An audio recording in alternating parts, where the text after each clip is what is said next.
Hello guys, welcome to all. நம்ம இந்த வீடியோவில் ஒரு சூப்பரான வெப் சீரிஸ் தான் பார்க்க போகிறோம். நம்ம சேனலில் போடுற முதல் வெப் சீரிஸ் தான் இந்த வெப் சீரிஸ். இந்த வெப் சீரிஸை நான் சூஸ் பண்ணதுக்கான காரணம் என்னவாக இருக்குன்னா, இந்த வெப் சீரிஸ் ஆனது ஒரு சயின்ஸ் கலந்த சூப்பரான வெப் சீரிஸ் அப்படின்றனால தான் சூஸ் பண்ணேன். அதுவும் இல்லாமல் இந்த வெப் சீரிஸ் எனக்கு ரொம்ப பிடிக்கும். ஒரு வித்தியாசமான கதைகளத்தோடவும் விறுவிறுப்பான காட்சிகளோடவும் ரொம்பவே சூப்பராக ஒரு கதையை கொண்டு போயிருப்பாங்க. இந்த கதையை பார்க்கும்போது இப்படியெல்லாம் இருக்குமா, இப்படியெல்லாம் நடந்தால் எப்படி இருக்கும் அப்படின்னு நம்மளே யோசிப்போம். அந்த மாதிரியான ஒரு வெப் சீரிஸ் தான் நான் உங்களுக்கு ஃபஸ்ட்டாக ரிவ்யூ பண்ணலாம் அப்படின்ட்டு எடுத்துகிட்டு வந்திருக்கேன். இந்த வெப் சீரிஸை நம்ம சேனலில் ஃபுல்லாக பார்க்க போகிறோம். ஒவ்வொரு எபிசோடும் வந்து பார்த்திங்கன்னா டெய்லி பேஸில் ஒரு எபிசோட் அப்படின்னு சொல்லிட்டு நம்ம அப்லோட் பண்ண போகிறோம்.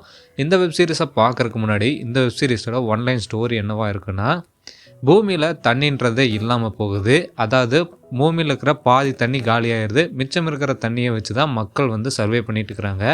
இப்படி சர்வே பண்ணிட்டு இருக்கும்போது ஒவ்வொரு நாடும் இந்த தண்ணியை கண்டுபிடிக்கிறதுக்கு இல்லை தண்ணியை திரும்பவும் பூமியில் கொண்டு வரதுக்கு ஏதாவது வழி இருக்குமான்னு தேடிட்டு இருக்கும்போது கொரியாவிலேருந்து ஒரு பெரிய குழு ஒன்று நிலாவுக்கு அனுப்புகிறாங்க. நிலாவுக்கு எதுக்காக இந்த குழுவை அனுப்புகிறாங்கன்னா, நிலாவில் இருக்கிற வாட்டர் சோர்ஸை வச்சு பூமியில் திரும்பவும் தண்ணியை கொண்டு வர முடியுமா அப்படின்னு பார்க்குறக்காக இந்த குழுவை அங்கே அனுப்பி வைக்கிறாங்க. அதே மாதிரி இந்த குழுவும் போகுது. அங்கே வந்து பார்த்திங்கன்னா பல ரிசர்ச்சுகள் நடக்குது. அதாவது நிலாவில் அப்படி நடக்கும்போது அங்கே ஏற்பட்ட ஒரு பெரிய ஆக்சிடெண்ட்டில் அந்த குழுவில் இருக்கிற எல்லாருமே இறந்து போயிடுறாங்க. இப்படி இறந்து போனதுக்கப்புறம் அவங்க எதுக்கு இறந்து போனாங்க, ஏன் இறந்து போனாங்க அப்படின்னு சொல்லிட்டு யாருக்குமே தெரியல. இப்படி இருக்கும்போது அங்கே ஏதோ ஒரு ரிசர்ச் பண்ணியிருக்காங்க. அந்த ரிசர்ச்னால தான் இந்த ப்ராப்ளம் வந்திருக்கு. இருந்தாலும் அந்த ரிசர்ச் வந்து பூமிக்கு யூஸ்ஃபுல்லாக இருக்கும் அப்படின்னு சொல்லிட்டு ஒரு 5 வருஷம் கழித்து திரும்பவும் ஒரு குழு ஒன்று அந்த ஸ்பேஸ் ஸ்டேஷனுக்கு போகுது.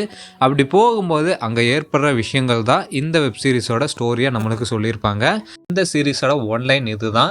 இந்த ஒன்லைனை வச்சு தான் இந்த சீரிஸை நம்ம ஃபுல்லாக பார்க்க போகிறோம். இந்த சீரிஸோட ஒன்லைனை சொல்லும் போதே உங்களுக்கு ஓரளவுக்கு என்ன ஸ்டோரி எப்படி இருக்குது அப்படின்னு சொல்லிட்டு நீங்கள் ஒரு இமேஜினேஷன் பண்ணி வச்சுருப்பீங்க. அந்த இமேஜினேஷனோடவே இந்த சீரிஸை ஸ்டார்ட் பண்ணுங்கள். இப்படி ஸ்டார்ட் பண்ணும்போது ஃபஸ்ட் எபிசோட் பார்த்து முடிச்சதோடனே உங்களுக்கு இந்த சீரிஸை ஃபுல்லாக பார்த்து முடிக்கணும் அப்படின்ற ஒரு ஆர்வம் வந்துடும். சரி கைஸ், நான் டைம் வேஸ்ட் பண்ணாமல் இப்போ நம்ம இந்த வீடியோவை டைரெக்டாக ஸ்டார்ட் பண்ணிடலாம். சீரிஸோட ஆரம்பத்திலேயே ஒரு ஷிப்பில் எமர்ஜென்சி அலாரம் ஒன்று அடிச்சிட்டு இருக்கு. அந்த எமர்ஜென்சி அலாரம் அடிச்சிட்டு இருக்கும்போது தலைகீழாக கேமராவை கொண்டு போய் ஒரு நபரை நம்மளுக்கு காட்டுறாங்க. இவங்க யாருன்னா, இவங்க தான் இந்த சீரிஸோட ஹீரோயின் டாக்டர் சங். இவங்களை காட்டிட்டு பக்கத்தில் இன்னொரு நபர் ரொம்பவே பரபரப்பாக பேசிட்டு இருக்கிறாரு. அதாவது பைலட் கிட்ட என்னாச்சு, நம்ம எங்க இருக்கோம் அப்படின்ற மாதிரி நிறைய தகவல்களை கேட்டுட்டு இருக்கிறாரு. இவர் யாருன்னா, இவர் தான் இந்த டீமோட கேப்டன். அண்டு பக்கத்தில் இருக்கிறது இந்த ஷிப்பை ஓட்டிட்டு வந்த பைலட். அண்ட் இவங்களையெல்லாம் வந்து பார்த்தீங்கன்னா பரபரப்பாக இருக்கிற மாதிரி காட்டிட்டு இன்னொரு பக்கம் வந்து பார்த்தீங்கன்னா ஒரு நபருக்கு ரொம்பவே சீரியஸாக அடிபட்டு அவருக்கு வந்து ட்ரீட்மெண்ட் பண்ணிட்டு இருக்கிறாங்க ஒரு நபர். இந்த ட்ரீட்மெண்ட் பண்ணிட்டு இருக்கிற நபர் தான் இந்த டீமோட டாக்டர். இவங்களை நம்ம டாக்டர்னு வச்சுக்கலாம். இவங்க ட்ரீட்மெண்ட் பார்த்துக்கும்போது என்ன சொல்கிறாங்கன்னா, இவருக்கு ரொம்ப சீரியஸாக அடிபட்டிருக்கு, இவரோட எலும்பெல்லாம் உடஞ்சிருக்கு, நம்ம இவரை உடனே ஸ்டேஷனுக்கு கொண்டு போனால் தான் ட்ரீட்மெண்ட் பண்ண முடியும் அப்படின்ற மாதிரி அவங்க சொல்கிறாங்க. இதெல்லாம் பார்த்த கேப்டன் பூமிக்கு உடனே SOS சிக்னல் அனுப்புங்க அப்படின்ற மாதிரி சொல்கிறாரு.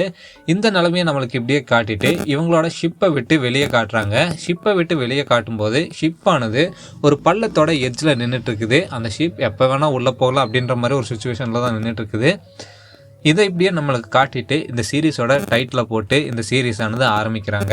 சீரீஸோட ஆரம்பத்திலே ஒரு ப்ராட்காஸ்ட் ஒன்று ஓடிட்டுருக்கு. அதாவது பூமியோட நிலைமையை காட்டிட்டு நம்மளுக்கு பின்னாடி ஒரு ப்ராட்காஸ்ட் வர மாதிரி நம்மளுக்கு காட்டுறாங்க. அந்த ப்ராட்காஸ்ட்டில் என்ன சொல்கிறாங்கன்னா, பூமியில் இருக்கிற நீர்நிலைகள் எல்லாம் வற்றி போக ஆரம்பிச்சிருச்சு. 40% நீர் ஆனது வற்றி போயிடுச்சு. மிச்சம் இருக்கிற 60% நீரில் தான் மக்கள் வந்து உயிர் வாழ்ந்துட்டு இருக்கிறாங்க.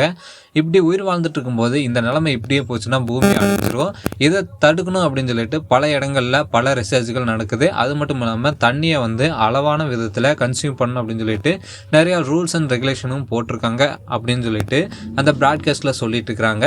இந்த ப்ராட்காஸ்ட் இப்படி சொல்லிட்டு இருக்கிறது நம்மளுக்கு காட்டிட்டு இன்னொரு இடத்துல ஒரு 2 நபர்கள் நடந்து வர்ற மாதிரி காட்டுறாங்க.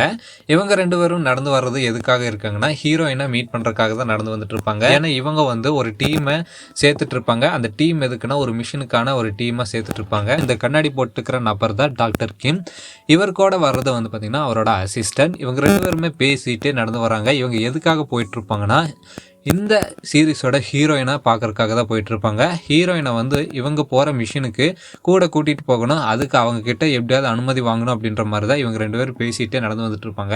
இப்படி பேசிகிட்டு இருக்கும்போது இந்த டாக்டர் கிம் என்ன சொல்கிறாருன்னா, ஹீரோயின் வந்து ஒரு பெஸ்ட்டான ஆஸ்ட்ரோபயாலஜிஸ்ட், அவங்கள வந்து நம்ம இந்த மிஷினுக்கு கூட்டிகிட்டு போனோம்னா நம்மளுக்கு தான் யூஸ்ஃபுல் அப்படின்ற மாதிரி சொல்லிட்டு வர்றாரு. அப்படி சொல்லிட்டு வரும்போது இந்த அசிஸ்டன்ட்டும் நிறைய கேள்வி கேட்குறாரு. அதுக்கும் அந்த டாக்டர் கிம் பதிலளிச்சுட்டு வர்றாரு. அப்படி வரும்போது கரெக்டாக ஹீரோயின் இருக்கிற இடத்துக்கு வந்துடுறாங்க. வந்து பார்க்கும்போது ஹீரோயின் வந்து மாசா ஒரு புலி கிட்ட உட்காந்துருக்குறாங்க. இவங்க 2 பேர் வந்ததை பார்த்து அந்த புலி வந்து உடனே அக்ரெசிவாக மாற ஆரம்பிக்குது. இப்படி மாற ஆரம்பிச்சதோடனே ஹீரோயின் வந்து தடவி கொடுத்து அந்த புலியை சமாதானப்படுத்திட்டு இவங்க 2 பேர்த்து பார்த்ததோடனே இவங்க 2 பேர்த்துக்கிட்ட வந்து பேச ஆரம்பிக்கிறாங்க. அப்படி பேச ஆரம்பிக்கும்போது இந்த டாக்டர் கிம் எதுக்கு வந்திருக்காரு அப்படின்ற விஷயத்த சொல்ல வர்றதுக்கு முன்னாடி ஹீரோயின் வந்து என்ன சொல்கிறாங்கன்னா, உங்களோட கண்ணாடி வந்து ரொம்பவே நல்லா இருக்குது கிம், நீங்கள் இன்னும் மாற்றாமல் அதே கண்ணாடி யூஸ் பண்ணிட்டு இருக்கிறீங்க அப்படின்ற மாதிரி சொல்கிறாங்க. இதை கேட்டதான் டாக்டர் கிம் என்ன சொல்கிறாங்கன்னா, என்னை 14 வருஷத்துக்கு முன்னாடி நீங்கள் பார்த்தீங்க, இருந்தாலும் என்னை இன்னும் ஞாபகம் வச்சுருக்கீங்க அப்படின்ற மாதிரி அந்த நம்பர் சொல்கிறாரு. இதெல்லாம் கேட்டுட்டு ஹீரோயின் என்ன சொல்கிறாங்கன்னா, சரி நீங்கள் எதுக்காக வந்திருக்கீங்க, நீங்கள் மாஸ் ப்ராஜெக்ட்டை பற்றி பேசுறதுக்கு தான் வந்திருந்தீங்கன்னா கண்டிப்பாக எனக்கு அதில் இன்ட்ரெஸ்ட் இல்லை அப்படின்ற மாதிரி அவங்க எடுத்த உடனே சொல்லிடுறாங்க. ஆனால் அதுக்கு இந்த டாக்டர் கிம் என்ன சொல்கிறாங்கன்னா, நீங்கள் கண்டிப்பாக இந்த மிஷினுக்கு வந்தால் எங்களுக்கு ரொம்ப யூஸ்ஃபுல்லாக இருக்கும், அது மட்டும் இல்லாமல் நீங்களும் நிறைய விஷயங்களை தெரிஞ்சுக்கலாம் அப்படின்ற மாதிரி அந்த டாக்டர் கிம் வந்து சொல்ல ஆரம்பிக்கிறாரு. இப்படி சொன்னதை கேட்டதோடனே ஹீரோயின் வந்து, இந்த பூமியே அழிய போகுது, எதுக்காக திரும்பவும் பூமியை காப்பாற்றணும்னு நினைக்கிறீங்க, நம்மளால பூமியை காப்பாற்ற முடியாது, இயற்கை வந்து இந்த பூமியை அழிக்கணும்னு நினைக்குது அப்படின்ற மாதிரி ஹீரோயின் சொல்கிறாங்க. அதை கேட்டுட்டு இந்த டாக்டர் கிம் என்ன சொல்கிறாருன்னா, பரவாயில்ல, இருந்தாலும் நம்மளால் பண்ணுற முயற்சிகள் நம்ம பண்ணி தான் ஆகணும், அது மட்டும் இல்லாமல் நாங்கள் எங்கே போகிறோன்னு தெரிஞ்சால் கண்டிப்பாக நீங்கள் வந்ததே ஆவீங்க அப்படின்ற மாதிரி இந்த டாக்டர் கிம் சொல்கிறாரு. இதை கேட்டதானே ஹீரோயின் வந்து ஒரு செகண்ட் அப்படியே திரும்பி பார்க்குறாங்க. அப்படி திரும்பி பார்க்கும்போது, சரி எங்கே போகிறீங்க அது முதல்ல சொல்லுங்கள் அப்படின்னு ஹீரோயின் கேட்கும்போது, நாங்கள் அதை சொல்ல முடியாது, நீங்கள் இந்த மிஷினுக்கு வர்றதா ஒத்துக்கிட்டா வேணால் நாங்கள் அதை பற்றின இன்ஃபர்மேஷன் கொடுக்குறோம் அப்படின்ற மாதிரி அந்த கிம் ஆனவர் சொல்ல ஆரம்பிக்கிறாரு. இதை கேட்டதானே ஹீரோயினும் ஒரு நிமிஷம் நின்று யோசிச்சு பார்க்குறாங்க. இந்த சீனானது இப்படியே கட் ஆகுது. அடுத்த சீன்லேயே நம்ம ஹீரோயின் என்விரான்மெண்டல் ரிசர்ச் சென்டர் அப்படின்ற ஒரு ரிசர்ச் சென்டரில் நின்றுட்டுருக்காங்க. அப்படி நின்றுட்டு இருக்கும்போது ஒரு நபர் வந்து நம்ம ஹீரோயின் கிட்ட பேச ஆரம்பிக்கிறாரு. அவர் என்ன சொல்கிறாருன்னா, நான் தான் கேப்டன் ஹான் அப்படின்னு சொல்லிட்டு இன்ட்ரடியூஸ் பண்ணிக்கிறாரு. இன்ட்ரடியூஸ் பண்ணிவிட்டு மார்ஸ் ப்ராஜெக்ட்டுக்கு நான் தான் கேப்டன் அப்படின்னு சொல்லிட்டு சொல்கிறாரு. ஹீரோயினும் அவங்கள இன்ட்ரடியூஸ் பண்ணிக்கிறாங்க. என்னோட பேர் டாக்டர் சங் அப்படின்னு சொல்லிட்டு இன்ட்ரடியூஸ் பண்ணிக்கிறாங்க. இப்படி பண்ணியிருந்தோடனே 2 பேருமே பேச ஆரம்பிக்கிறாங்க. அதில் கேப்டன் என்ன சொல்கிறாருன்னா, நீங்கள் வந்து இந்த மிஷினுக்கு வந்தால் ரொம்பவே ஹெல்ப்ஃபுல்லாக இருக்கும், நான் உங்களை பற்றி நிறையாவே கேள்விப்பட்டிருக்கேன், நீங்கள் ரொம்பவே திறமைசாலின்னு சொல்லியிருக்காங்க, நீங்கள் வந்து எங்களுக்கு இந்த மிஷினுக்கு வந்து கைட் பண்ணிங்கன்னா எங்களுக்கு ரொம்பவே உதவியாக இருக்கும் அப்படின்ற மாதிரி கேப்டன் சொல்கிறாரு. அதை கேட்டுட்டு ஹீரோயின் வந்து எதுவுமே சொல்ல மாட்டேறாங்க, வரேன்னு சொல்ல மாட்டேறாங்க, வரலன்னு சொல்ல மாட்டேறாங்க. இப்படி இவங்க வந்து பார்த்திங்கன்னா பேசிகிட்டு இருக்கும்போது கேப்டனுக்கு பின்னாடி ஒரு 3 பேர் வர்றாங்க. இந்த 3 பேர் யாருன்னா, மார்ஸுக்கு போக போகிற அந்த டீமில் இருக்கிற மெம்பர்ஸ் தான் இந்த 3 பேராக இருப்பாங்க. இவங்க இப்படி வரும்போது இதை பார்த்ததுன்னு ஹீரோயின் வந்து கேப்டன்கிட்ட எதுவுமே சொல்லாமல் அங்கேருந்து கிளம்பிடுறாங்க. கேப்டனும் பார்க்குறாரு, அதை பார்த்துட்டு ஒன்றுமே பேச மாட்டேங்கிறாரு. அண்டு பின்னாடி வந்து இந்த 3 பேர்கிட்ட கேப்டன் வந்து ஜாலியாக பேச ஆரம்பிக்கிறாரு. இப்படி இதை காட்டிட்டு அடுத்தது ஒரு ரவுண்ட் டேபிள் கான்ஃபரன்ஸ் தான் நம்மளுக்கு காட்டுறாங்க.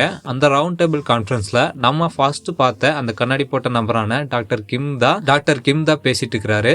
அவர் என்ன சொல்லிட்டு இருக்கிறாருன்னா, இவங்க போக போகிற மாஸ் ப்ராஜெக்டை பற்றி எக்ஸ்பிளைன் பண்ணிட்டு இருக்கிறாரு. என்ன சொல்லிட்டு இருக்கிறாருன்னா, இவங்க போக போகிற மிஷினை பற்றின டீட்டெயில்ஸ் தான் சொல்லிட்டு இருப்பாரு. அப்படி அவர் சொல்லிட்டு இருக்கிற விஷயங்கள் என்னவா இருக்குன்னா, இவங்களுக்கு வந்து 24 மணி நேரம் கொடுக்கப்படும். அந்த 24 மணி நேரத்தில் பூமியிலேருந்து கிளம்பி போய் நிலாவில் இருக்கிற இந்த பால்காய் ஸ்டேஷனுக்கு போனதோடனே அங்கே வந்து ஒரு கேப்சூல் ஒன்று இருக்கும். அந்த கேப்சூலை வந்து அங்கே லோ டெம்பரேச்சரில் பாதுகாத்து நிலைமையில் வச்சுருப்பாங்க. அவங்க அந்த கேப்சூலை எடுத்து இவங்களும் லோ டெம்பரேச்சரில் ரொம்பவே பாதுகாப்பாக பூமிக்கு கொண்டு வரணும். இதுதான் இவங்களோட மிஷின் அப்படின்ற மாதிரி இந்த டாக்டர் கிம் அப்படின்றவர் சொல்லிட்டு இருக்கிறாரு. இவர் சொல்லிட்டு இருக்கும்போது ஹீரோயின் வந்து இடையில நிறைய கேள்விகள் கேட்குறாங்க. எதுக்காக அந்த கேப்சூலை நம்ம கம்மி டெம்பரேச்சரில் எடுத்துகிட்டு வரணும், அண்ட் அது மட்டும் இல்லாமல் அங்கே நடந்த விஷயங்கள் என்ன அப்படின்ற மாதிரியெல்லாம் கேட்குறாங்க. அப்படி கேட்டிருக்கும்போது இந்த ரவுண்ட் டேபிள் கான்ஃபரன்ஸில் ஒரு மெயின் ஹெட்டாக இருக்கிறவங்க தான் இந்த டாக்டர் சாய் அப்படின்றவங்க இருப்பாங்க. அவங்க வந்து ஹீரோயினை ஆஃப் பண்ணிடுறாங்க. அதெல்லாம் நீங்கள் தான் பார்த்துக்கணும், எங்களுக்கு அங்கே என்ன நடந்ததுன்றது தெரியாது, அதே மாதிரி நீங்கள் போகும்போது அங்கே என்ன நடந்ததுன்றது கண்டுக்க வேண்டாம், ஏன்னா ஏற்கனவே அங்கே இருக்கிறவங்கள இறந்துட்டாங்க, உங்களை அனுப்புறதே இந்த மிஷினுக்கு பாதுகாப்பாக இந்த டீமை கூட்டிகிட்டு போயிட்டு திரும்ப கூட்டிகிட்டு வரணும் அப்படின்ற மாதிரியெல்லாம் சொல்லி நம்ம ஹீரோயினை ஆஃப் பண்ணிடுறாங்க. மறுபடியும் இந்த கிம் அப்படின்ற நபர் பேச ஆரம்பிக்கிறாரு. அவர் என்ன சொல்கிறாருன்னா, இந்த கேப்சூல் ஆனது அந்த ஸ்பேஸ் ஸ்டேஷனில் 3 இடத்துல இருக்குது. அந்த 3 இடத்துல எந்த இடத்துல இந்த கேப்சூல் வந்து இந்த கேப்சூல் ஆனது அந்த ஸ்பேஸ் ஸ்டேஷனில் 3 இடங்கள்ல இருக்குது. இந்த 3 இடங்கள்ல எந்த இடத்துல ஆபத்து இருக்குன்றது நம்மளுக்கு தெரியாது. அண்ட் அதை பற்றின இன்ஃபர்மேஷனும் நம்மக்கிட்ட இல்லை. அதை வந்து நீங்கள் தான் கண்டுபிடிக்கணும். அந்த ஆபத்தில் இருந்தாலும் நீங்கள் தப்பிச்சு ஒரே ஒரு சாம்பிளை மட்டும் நீங்கள் எடுத்துகிட்டு வந்தீங்கன்னா போதும், நம்மளுக்கு நிறையா கூட வேண்டாம், ஒரு சாம்பிள் இருந்தால் மட்டுமே போதும் அப்படின்ற மாதிரி சொல்கிறாரு. இதெல்லாம் கேட்டதோடனே கேப்டன் என்ன சொல்கிறாருன்னா, அவ்வளோதான் கைஸ், நம்மளுக்கு இதுதான் மிஷின். இந்த மிஷினை நம்ம 24 மணி நேரத்தில் செஞ்சு முடித்தா போதும். இந்த மிஷினை செஞ்சு முடிச்சதுக்கப்புறம் நம்ம ரிலீவ் ஆகிக்கலாம் அப்படின்ற மாதிரி சொல்கிறாரு. நம்மளுக்கு வேறு எந்த மிஷினுமே இல்லை, போகிறோம் அந்த கேப்சூலை எடுக்கிறோம் அண்ட் திரும்ப கொண்டு வர்றோம் பூமிக்கு. இதுதான் மிஷின் நம்மளுக்கு. இதை போய் நம்ம சக்ஸஸ்ஃபுல்லாக பண்ணி முடிச்சுட்டு வந்தாலே நம்மளுக்கு போதும் அப்படின்ற மாதிரி சொல்கிறாரு. இந்த விஷயத்தெல்லாம் இப்படி காட்டிட்டு இவங்க இப்படி பேசிட்டு இருக்கிறதெல்லாம் காட்டிட்டு இந்த சீனானது அப்படியே கட் ஆகுது. அடுத்த சீனில் வந்து டாக்டர் சாய் நம்ம ஹீரோயினை மீட் பண்ணி ஒரு கோல்டன் கார்டு ஒன்று கொடுக்குறாங்க.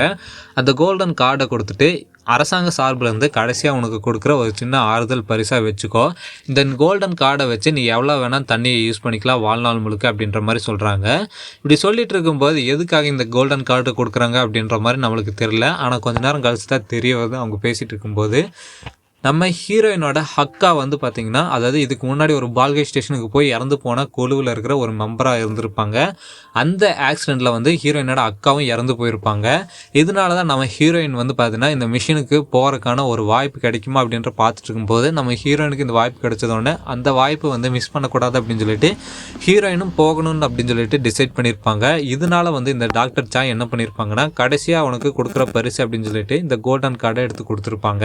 இதை நம்மளுக்கு இப்படி காட்டிட்டு திரும்ப அந்த ரவுண்ட் டேபிள் கான்ஃபரன்ஸ் தான் காட்டுறாங்க. அந்த ரவுண்ட் டேபிள் கான்ஃபரன்ஸில் மீட்டிங் முடிஞ்சதுக்கப்புறம் நம்ம ஹீரோயின் வந்து கேப்டன் கிட்ட பேசுகிறாங்க. அப்படி பேசும்போது என்ன சொல்கிறாங்கன்னா, இந்த மிஷினில் வந்து நிறைய ஆபத்து இருக்குது. இந்த மிஷினுக்கு போனால் நம்ம இறந்தும் கூட போயிடுவோம். உங்கள் குழுவில் இருக்கிற மெம்பர்ஸும் கூட இறந்து போயிடுவாங்க. அதனால் வந்து நீங்கள் இந்த மிஷினுக்கு போகிறத பற்றி இன்னொரு டைம் யோசிங்க அப்படின்ற மாதிரி ஹீரோயின் சொல்கிறாங்க.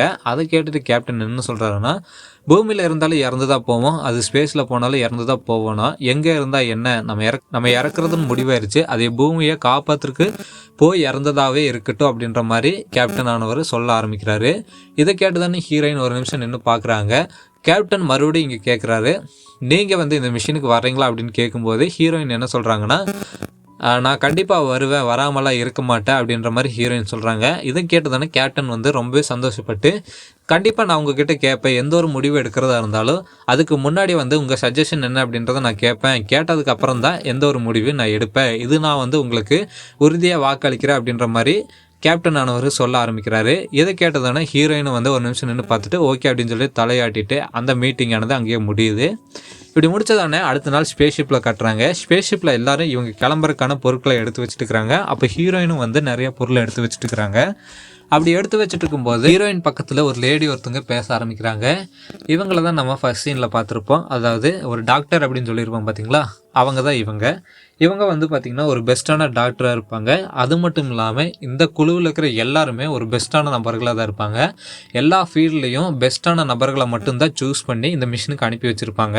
அந்த மாதிரி இந்த டாக்டர் என்ன சொல்லிட்டு இருக்கிறாங்கன்னா, ஹீரோயினை கலாச்சிட்டு இருக்கிறாங்க. உன்னோட லேபையே எடுத்துகிட்டு வந்துட்டியா, ஏன் இத்தனை பொருள் அப்படின்னு சொல்லிட்டு கலாச்சிட்டு இருக்கிறாங்க. போக போகிற மிஷின் வந்து ரொம்ப ஆபத்தான ஒரு மிஷின், அங்கே நம்மளுக்கு என்ன வேணால் தேவைப்படலாம், அதனால தான் இவ்வளோ பொருட்களை நான் எடுத்துகிட்டு வந்திருக்கேன் அப்படின்ற மாதிரி ஹீரோயின் சொல்கிறாங்க. எல்லாருமே அந்த மிஷினுக்கு போக வேண்டிய பொருட்களை எடுத்து வச்சு செக் பண்ணிட்டு இருக்கிறாங்க. அப்போ ஒரு நபர் மட்டும் ரொம்ப சிரிச்சுட்டு இந்த மிஷினுக்கு சம்மந்தமே இல்லாமல் அந்த ஸ்பேஸ்ஷிப்குள்ளே என்ட்ரு ஆகிட்டு இருக்கிறான். இவன் யாருன்னு பார்த்தோன்னா, இவன் வந்து இந்த ஷிப்பை ஓட்டுற கோ பைலட்டாக இருப்பான். இவன் வந்து இந்த ஷிப்பை ஓட்டுற கோ பைலட்டாகவே இருந்திருக்க மாட்டான். நம்ம ஃபர்ஸ்ட் சீனில் பார்க்கும்போது ஒரு லேடி ஒருத்தவங்க வந்திருப்பாங்க. அதாவது நம்ம ஹீரோயின் கிட்ட கேப்டன் பேசிகிட்டு இருக்கும்போது பின்னாடி ஒரு 3 பேர் வந்திருப்பாங்க பார்த்தீங்களா, அதில் ஒரு லேடி ஒருத்தவங்க வந்திருப்பாங்க. அவங்க தான் இந்த மிஷினுக்கு அஃபிஷியலாக போகிற கோ பைலட்டாக இருந்திருப்பாங்க. ஆனால் அவங்கள மாற்றிட்டு இவனை வந்து பார்த்திங்கன்னா கடைசி நேரத்தில் உள்ளே கொண்டு வந்திருக்காங்க. இவன் வந்து சிரிச்சுட்டு எல்லாத்தையும் கலாச்சிக்கிட்டே உள்ளே வந்துட்டு இருக்கிறான். அப்போ ஹீரோயினை பார்க்குறான். ஹீரோயின் வந்து சீட் பெல்ட் போட முடியாமல் கஷ்டப்பட்டு இருக்கும்போது இவன் சீட் பெல்ட்டை இழுத்து போட்டு ஒரு மிட்டாயை கொடுக்குறான். ரொம்ப நர்வஸாக இருந்தால் இந்த மிட்டாயை சாப்பிடுங்க அப்படின்னு கொடுக்குறான். ஆனால் ஹீரோயின் வந்து அதை வாங்க மாட்டேன்ட்டாங்க. அப்படி வாங்க மாட்டேன்றதோடனே இவன் வந்து ஹீரோயின் மேலே தூக்கி வீசிட்டு இவன் பாட்டுக்கு முன்னாடி போக ஆரம்பிக்கிறான். முன்னாடி போகும்போது நம்ம கேப்டன் நின்றுட்டுருப்பாரு. கேப்டனுக்கு ஒரு சல்யூட் பண்ணிவிட்டு இவன் போய் உட்காந்துக்கிறான். ஆனால் அதே சமயத்தில் பைலட் என்ன கேட்குறாங்கன்னா, இவனையெல்லாம் வச்சுட்டு ஓட்ட முடியாது அப்படின்ற மாதிரி முதல்ல கேப்டன் கிட்ட சொல்லியிருப்பாரு. ஆனால் கேப்டன் வந்து கடைசி நேரத்தில் ஒன்றும் பண்ண முடியாது அப்படின்றனால இவனை அலோவ் பண்ணியிருப்பாரு. இதெல்லாம் இப்படி காட்டிட்டு உள்ள நடக்கிற இந்த இன்ட்ரெஸ்டிங்கான விஷயங்களை காட்டிட்டு இந்த ஷிப் ஆனது கிளம்புது. இந்த ஸ்பேஸ் ஷிப் ஆனது லாங் ஷாட்ல இருந்து கிளம்புற மாதிரி நம்மளுக்கு ஒரு ஷாட்ல காட்டிட்டு கொஞ்ச நேரத்தில் இந்த ஸ்பேஸ் ஷிப் ஆனது பூமியை விட்டு ரொம்ப தூரம் தள்ளி ஸ்பேஸுக்கு போன மாதிரி காட்டுறாங்க. அப்படி காட்டும்போது நம்ம கேப்டனை காட்டுறாங்க உள்ள ஷிப்குள்ள. கேப்டன் வந்து என்ன கேட்குறாருன்னா பைலட் கிட்ட எல்லாமே ஓகேவா, எல்லாம் கரெக்டாக இருக்கா அப்படின்ற மாதிரி கேட்குறாரு. அந்த பைலட்டு என்ன சொல்கிறாருன்னா எல்லாம் கரெக்டாக இருக்குது அப்படின்னு சொல்கிறாரு. சரி, நம்ம இன்னும் நிலாவுக்கு போகிறதுக்கு எவ்வளோ மணி நேரம் ஆகும், நம்ம எவ்வளோ நேரத்தில் போய் சேருவோம் அப்படின்ற மாதிரி கேட்குறாரு. நம்பர் 9:45 அப்படின்றப்போ வந்து பார்த்திங்கன்னா நிலாவுக்கு போய் சேர்ந்துருவோம், அதாவது நிலாவோட ஆர்பிட்குள்ளே போயிடுவோம் அப்படின்ற மாதிரி பைலட் சொல்கிறாரு. இதை கேட்டதானே சரி ஓகே, எல்லாரும் மேலேயும் ஒரு கவனம் இருக்கட்டும், அது மட்டும் இல்லாமல் கொஞ்சம் ஜாக்கிரதையாக இருங்க அப்படின்ற மாதிரி பைலட் கிட்ட சொல்லிட்டு கேப்டன் ஆனவர் பின்னாடி போயிடுறாரு.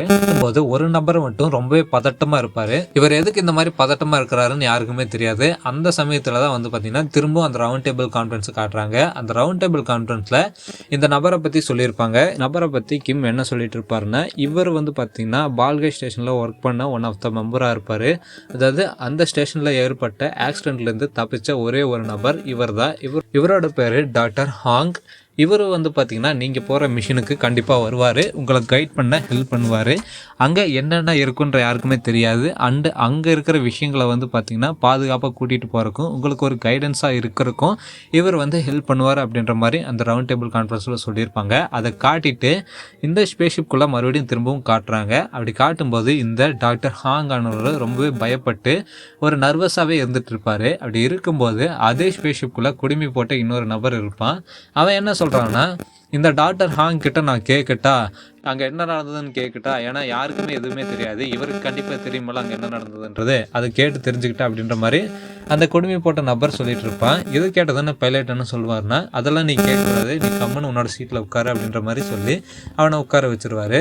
ஆனால் அதே சமயத்தில் இதெல்லாம் கேட்ட ஹீரோயின் வந்து ஒரு நிமிஷம் அப்படியே யோசிச்சு பார்த்துட்டு இருப்பாங்க. அப்படி பார்த்துட்டு இருக்கும்போது ஸ்பேஸ்ஷிப்குள்ளே எமர்ஜென்சி அலாரம் ஆனது அடிக்க ஆரம்பிக்குது. இந்த எமர்ஜென்சி அலாரம் எதுக்கு அடிச்சிருக்குன்னா, ஸ்பேஸ்ஷிப்புக்கு வெளியே ஸ்பேஸ்ஷிப்பையும் ராக்கெட்டையும் கனெக்ட் பண்ணுற ஒரு போல்ட் ஒன்று இருக்கும். அந்த போல்ட் வந்து இவங்க அந்த போல்ட் வந்து ஸ்பேஸ்ஷிப் கிளம்பும் போதே ஒரு மாதிரி சும்மா ஆடிட்டு இருந்திருக்கும். ஆனால் இவங்க வந்து ஸ்பேஸ்ஷிப் வந்ததானே அந்த போல்ட் தனியாக கழண்டு வந்திருக்கும். அப்படி கழண்டு வந்து அந்த போல்ட் வந்து பார்த்திங்கன்னா அது வந்து பார்த்திங்கன்னா இந்த ராக்கெட்டையே சுற்றி வந்துட்டு இருக்கும். ஏன்னா அந்த போல்ட்டு வந்து பார்த்திங்கன்னா இந்த ராக்கெட்டோட இன்ஜினில் ஏதாவது பட்டுச்சுன்னா அது பெரிய சேதம் ஏற்பட்டும் அப்படின்னு சொல்லிட்டு எமர்ஜென்சி அலாரம் ஆனது அடிக்க ஆரம்பிச்சிடும்.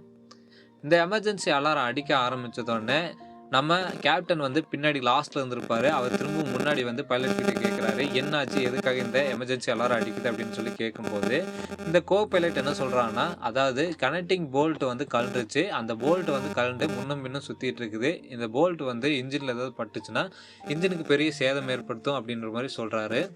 இப்படி சொன்னதானே கேப்டன் என்ன சொல்கிறாருன்னா, சரி ஓகே, உடனே நம்ம ஷிப்பை ரிலீஸ் பண்ணுங்க அப்படின்ற மாதிரி ஆர்டர் கொடுக்குறாரு. ஆனால் இதை கேட்ட பைலட் என்ன சொல்கிறாருன்னா, நம்ம ஷிப்பை இப்போ ரிலீஸ் பண்ணோம்னா கரெக்டாக நம்ம போக வேண்டிய இடத்துக்கு போக மாட்டோம், அதை விட்டு கொஞ்சம் தள்ளி தான் போய் லேண்ட் பண்ணுற மாதிரி இருக்கும் அப்படின்ற மாதிரி பைலட் சொல்கிறாரு. இருந்துட்டு போகுது, நம்மளுக்கு இப்போ வேறு வழி இல்லை, அந்த போல்ட் வந்து இன்ஜினில் ஏதாவது பட்டு பெரிய ஆபத்து ஏற்படுத்துறதுக்கு முன்னாடி உடனே ரிலீஸ் பண்ணுங்க அப்படின்ற மாதிரி கேப்டன் ஆர்டர் கொடுத்துறாரு. இந்த பைலட்டு சரி ஓகே அப்படின்ற மாதிரி சொல்லிட்டு எல்லாத்தையும் சீட் பெல்ட் போட சொல்கிறாரு. எல்லாரும் சீட் பெல்ட் போட்டுறாங்க. ஷிப் ஆனது ரிலீஸ் ஆகுது. ரிலீஸ் ஆனதோடனே இன்ஜின்ஸை ஸ்டார்ட் பண்ணுறாங்க. ஆனால் இன்ஜின்ஸ் ஆனது ஆன் ஆக மாட்டேங்குது. இன்ஜின்ஸ் ஆன் ஆகாதனால இவங்க கிட்ட இருக்கிற த்ரஸ்ட் கண்ட்ரோலை வச்சு முடிஞ்ச அளவுக்கு ஒரு சேஃப்டியாக லேண்டிங் பண்ண முடியும் அப்படின்ற மாதிரி ட்ரை பண்ணுறாங்க. ஆனால் த்ரஸ்ட் கண்ட்ரோலை வச்சு லேண்ட் பண்ணும்போது அது வந்து கிராஷ் லேண்ட் தான் பண்ண முடியும். அந்த கிராஷ் லேண்டை வந்து பார்த்தீங்கன்னா சரியாக பண்ணலைன்னா இருக்கிற எல்லாருமே இங்கேயே இறந்து போயிடுவாங்க. இந்த நிலைமையை சரி பண்ண பைலட்டும் கோ பைலட்டும் எவ்வளோ ட்ரை பண்ணுறாங்க, முடிஞ்ச அளவுக்கு சேஃபாக லேண்ட் பண்ணுறதுக்கு ட்ரை பண்ணுறாங்க. இருந்தாலும் எப்படியோ வந்து பார்த்தீங்கன்னா மூணில் லேண்ட் பண்ணிடுறாங்க, ஒரு கிராஷ் லேண்டிங் பண்ணிடுறாங்க. அப்படி பண்ணியிருக்கும் போது தான் ஃபர்ஸ்ட் சீனில் நம்ம பார்த்துருப்போம். அதாவது ஒரு பள்ளத்தாக்கோட எட்ஜில் வந்து இந்த ஷிப்பானது வந்துட்டு இருக்கும். அதே மாதிரி வந்து பார்த்தீங்கன்னா பள்ளத்தாக்கோட எட்ஜில் வந்து இந்த ஷிப்பானது நிற்குது. நின்றுதானே ஃபர்ஸ்ட் சீனில் பார்த்தது தான் இங்கே திரும்பவும் கன்டினியூ ஆகுது. ஃபர்ஸ்ட் சீனில் எல்லாருமே ரொம்ப பரபரப்பாக இருப்பாங்க. SOS சிக்னல் அனுப்புறதுக்கு ட்ரை பண்ணியிருப்பாங்க. ஆனால் இவங்களால அனுப்ப முடியாமல் இருந்திருக்கும். அதே மாதிரி வந்து பார்த்திங்கன்னா இப்போ திரும்பவும் அதோட கண்டினியூட்டியாக நம்மளுக்கு காட்டுறாங்க. இவங்க வந்து ஸ்பேஸ்ஷிப்பை விட்டு உடனே வெளியே போகணும் அப்படின்னு சொல்லிட்டு ட்ரை பண்ணுறாங்க. ஸ்பேஸ்ஷிப்போட டோரை ஓப்பன் பண்ண ட்ரை பண்ணுறாங்க. ஆனால் டோர் ஆனது ரொம்ப ஸ்ட்ரக் ஆகிருக்குது, டக்குன்னு ஓப்பன் பண்ண முடியல. இப்படியே ஓப்பன் பண்ணுறதுக்கு ட்ரை பண்ணிட்டு இருக்கும்போது ஸ்பேஸ்ஷிப் ஆனது பள்ளத்துக்குள்ளே போக ஆரம்பிக்குது. அப்படி பள்ளத்துக்குள்ளே போக ஆரம்பித்தோடனே ஸ்பேஸ்ஷிப் வந்து செங்குத்தெல்லாம் நின்றுட்டு இருக்கு. அப்படி செங்குத்துல நின்றுட்டு இருக்கும்போது ஒவ்வொரு நபரும் பக்கத்தில் இருக்கிற ஏதோ ஒரு விஷயத்தை பிடிச்சி தொங்கிட்டு இருக்கிறாங்க. அப்படி தொங்கிட்டு இருக்கும்போது மேலே ஒரு பெரிய பாக்ஸ் ஒன்று இருந்திருக்கும். அந்த பெரிய பாக்ஸ் மேலே இருக்கிற அந்த பெரிய பாக்ஸ் ஆனது கீழே விழுக ஆரம்பிக்குது. கரெக்டாக இந்த பாக்ஸ் வந்து யாராவது மேலே பட்டுச்சுன்னா அவ்வளோதான், அவங்க அங்கேயே காலி. அந்த மாதிரியா இருக்கிற ஒரு பாக்ஸ் வந்து கீழே சரியான வேகத்தில் வர ஆரம்பிக்குது. எல்லாருமே அந்த பாக்ஸ்லேருந்து தப்பிச்சிடுறாங்க. ஆனால் அந்த பாக்ஸ் வந்து ஃப்ரண்ட்டில் இருக்கிற ஸ்பேஸ்ஷிப்போட கண்ணாடியில் பட்டு கண்ணாடியானது உடஞ்சிருது. இப்படி உடஞ்சதோடனே கீழே இருந்து ஒரு ஏர் ப்ரெஷர் வந்து எல்லாத்தையுமே இழுக்க ஆரம்பிக்குது. ஹீரோயின் வந்து அந்த ப்ரெஷர்னால இழுக்கப்பட்டு கீழே போகிறாங்க, அவங்க பிடிச்சிட்டு இருந்த விஷயத்தை விட்டுட்டு. ஆனால் எப்படியோ வந்து பார்த்தீங்கன்னா ஃப்ரண்ட்டில் இருக்கிற அந்த பைலட்டோட சீட் பெல்ட்டை பிடிச்சிட்டு மேனேஜ் பண்ணிடுறாங்க. ஆனால் அவங்களால அந்த சீட் பெல்ட்டை ரொம்ப நேரம் பிடிச்சிட்டு இருக்க முடியல. அவங்க கையானது லூஸ் ஆகுது. அந்த சீட் பெல்ட்டை விட ஆரம்பிக்கிறாங்க. அப்படி விட ஆரம்பிக்கும் போது கரெக்டாக கேப்டன் வந்து ஹீரோயினோட கையை பிடிக்கிறாரு. பிடிச்சி அப்படியே தூக்குறாரு. இதை வந்து நம்மளுக்கு ஒரு லாங் ஷாட்டில் காட்டிட்டு அடுத்த சீன்லேயே வந்து பார்த்திங்கன்னா எல்லாருமே ஷிப்பை விட்டு வெளியே வந்த மாதிரி காட்டுறாங்க. வெளியே வந்த மாதிரி காட்டிட்டு இந்த டாக்டர் என்ன சொல்கிறாங்கன்னா, கேப்டனை செக் பண்ணி பார்த்துட்டு உங்களுக்கு ஒன்றும் இல்லை, கொஞ்சம் கையில் மட்டும்தான் கொஞ்சம் அடிபட்டிருக்கு அப்படின்ற மாதிரி சொல்கிறாங்க. இப்படி சொன்னதோடனே எல்லாருமே ரொம்ப பதட்டத்திலும் பயத்திலும் இருப்பாங்க. ஏன்னா இவங்க வந்த ஷிப் ஆனது போயிடுச்சு, இவங்க திரும்ப பூமிக்கு போகணும். அது மட்டும் இல்லாமல் இவங்க எவ்வளோ தூரத்தில் இருக்கிறாங்களும் தெரியல.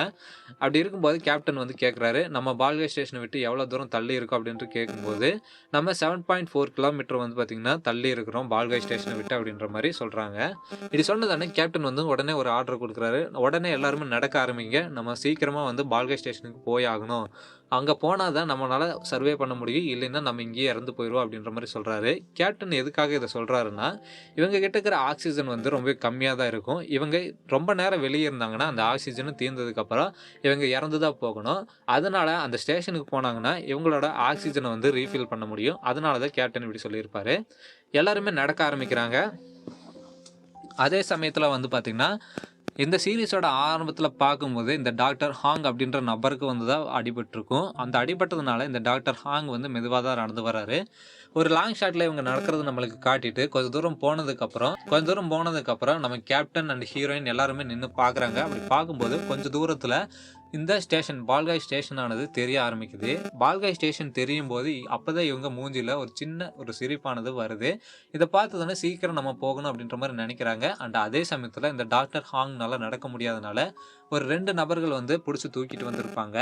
அவங்க வந்து பார்த்திங்கன்னா தூக்கிட்டு வந்ததுன்னு சரி திரும்பவும் நடக்க ஆரம்பிங்க அப்படின்னு சொல்லிட்டு கேப்டன் சொல்லும்போது நடக்க ஆரம்பிக்கிறாங்க. ஆனால் அதே சமயத்தில் இந்த டாக்டர் ஹாங்னால நடக்க முடியாமல் அதே இடத்துல கீழே உட்கார்றாரு. உட்கார்ந்ததோடனே எல்லாருமே போய் பார்க்குறாங்க. கேப்டனும் போய் செக் பண்ணி பார்க்குறாரு என்ன ஆச்சு அப்படின்னு. இவரால் முடியல, அவ்வளோதான், இவரால் முடியல அப்படின்ற மாதிரி டாக்டர் சொல்கிறாங்க. அப்படி டாக்டர் சொல்லும்போது இந்த டாக்டர் ஹாங் அப்படின்றவர் என்ன கேட்குறாருன்னா, தண்ணி இருந்தால் கொடுங்க அப்படின்னு மாதிரி வாட்டர் அப்படின்னு சொல்லிட்டு தண்ணியை கேட்குறாரு. அப்படி தண்ணியை கேட்கும்போது கேப்டன் என்ன சொல்கிறாருன்னா, இவரோட வாட்டர் கேப்சூல் வந்து காலி ஆயிடுச்சு போல் தெரியுது, ஒரு கேப்சூல் எடுங்க, அவரோட சூட்டில் வைக்கலாம் அப்படின்னு சொல்லிட்டு ஒரு கேப்சூல் எடுக்கிறாரு. எடுத்து அவர் சூட்டில் வைக்கலாம் அப்படின்னு சொல்லிட்டு போகும்போது இந்த டாக்டர் ஹாங் என்ன பண்ணுறாருன்னா அதை தடுத்துட்டு இல்லை மறுபடியும் வாட்டர் அப்படின்னு சொல்லிட்டு வாட்டர்னு மறுபடியும் தண்ணியை தான் கேட்க ஆரம்பிக்கிறாரு. இவர் எதுக்காக நம்ம தான் தண்ணியை கொடுக்குறோமே, எதுக்காக இவர் திரும்பவும் தண்ணின்னு கேட்க ஆரம்பிக்கிறாரு அப்படின்ற மாதிரி எல்லாருமே பார்க்குறாங்க. இந்த டாக்டர் ஹாங் அப்படின்றவர் வாயிலிருந்து ஒரு பிளட்டாக வாமிட் பண்ணி இறந்து போகிறாரு அங்கேயே. அதே சமயத்தில் வந்து இவர் கையில் வாட்டர் கேப்சூல் இருக்கிறத நம்மளுக்கு காட்டுறாங்க. அப்படி காட்டிட்டு ஹீரோயினும் அப்படியே காட்டுறாங்க. ஹீரோயின் வந்து ஒரு நிமிஷம் நின்று பார்க்குறாங்க, எதுக்காக இவர் இப்படி சொன்னார் அப்படின்ற மாதிரி நின்று பார்க்குறாங்க. இப்படி பார்த்துட்டு திரும்பவும் வந்து பார்த்திங்கன்னா நடக்க ஆரம்பிக்கிறாங்க பால்கே ஸ்டேஷனுக்கு. எப்படியோ இவங்க கிட்ட 1% அண்ட் 2% ஆக்சிஜன் இருக்கும்போது இவங்க பால்கே ஸ்டேஷனுக்கு வந்துடுறாங்க. இப்போ இவங்க கிட்ட எல்லாரும் சூட்லேயும் வந்து பார்த்திங்கன்னா 1% இல்லைன்னா 2% ஆக்சிஜன் தான் இருக்குது. உடனே இவங்க வந்து பார்த்திங்கன்னா லாக் ஓப்பன் பண்ணி உள்ளே போய் இவங்களோட ஆக்சிஜனை ரீஃபில் பண்ணணும், இல்லைன்னா இவங்க எல்லாருமே இறந்துருவாங்க. இந்த ஸ்டேஷனில் வந்து 5 வருஷத்துக்கு முன்னாடி இந்த ஸ்டேஷன் வந்து 5 வருஷத்துக்கு முன்னாடி தான் ஆக்டிவாக இருந்தது. இப்போ வந்து பார்த்திங்கன்னா இந்த ஸ்டேஷன் ரொம்ப நாளாக ஆக்டிவாக இல்லாததுனால இவங்க வந்து பார்த்திங்கன்னா மேனுவலாக தான் இந்த டோரை ஓப்பன் பண்ணி உள்ளே போகிற மாதிரி இருக்குது. அப்படி மேனுவலாக உள்ளே போகிறதுக்கு ஒரு கோடுன்னு இருக்குது. அந்த கோடை வந்து பார்த்திங்கன்னா ஒரு நபர் போட ஆரம்பிக்கிறாரு. ஃபஸ்ட் டைம் போடும்போது அந்த கோடு வந்து எரர் ஆகி டோர் ஓப்பன் ஆக மாட்டேங்குது. செகண்ட் டைம் மறுபடியும் ட்ரை பண்ணுறாரு. செகண்ட் டைம் அந்த கோடை போட்டு ட்ரை பண்ணும்போதும் அந்த டோர் ஆனது ஓப்பன் ஆக மாட்டேங்குது. எல்லாரும் மூஞ்சிலும் ஒரு பதட்டம் இருக்குது, நம்ம இங்கேயே இறந்துருவோமா அப்படின்னு, டோர் ஓப்பன் ஆகாது அப்படின்னு சொல்லிட்டு திரும்பவும் பதட்டப்படுறாங்க. கேப்டன் என்ன சொல்கிறாருன்னா திரும்ப ஒரு டைம் ட்ரை பண்ண அப்படின்னு சொல்லி சொல்கிறாரு. அப்படி சொல்லும்போது திரும்பவும் அந்த கோடை போட்டு அந்த நபர் ஆனவர் அந்த டோரை ஓப்பன் பண்ண ட்ரை பண்ணுறாரு. இந்த டைம் வந்து பார்த்தீங்கன்னா டோர் ஆனது ஓப்பன் ஆயிருது. ஓப்பன் ஆனதுக்கப்புறம் தான் எல்லாருமே ஒரு பெரிய பெருமூச்சு விடுறாங்க. இப்படி பெருமூச்சு விட்டதுக்கப்புறம் அந்த டோருக்குள்ள ஒன் பை ஒன்னா எல்லாருமே போக ஆரம்பிக்கிறாங்க. எல்லாருமே போனதுக்கப்புறம் கேப்டன் வந்து கடைசியாக போயிட்டு அந்த டோரை க்ளோஸ் பண்ணுறாரு. இப்படி க்ளோஸ் பண்ணதோடனே இந்த எபிசோட் ஆனது முடியுது.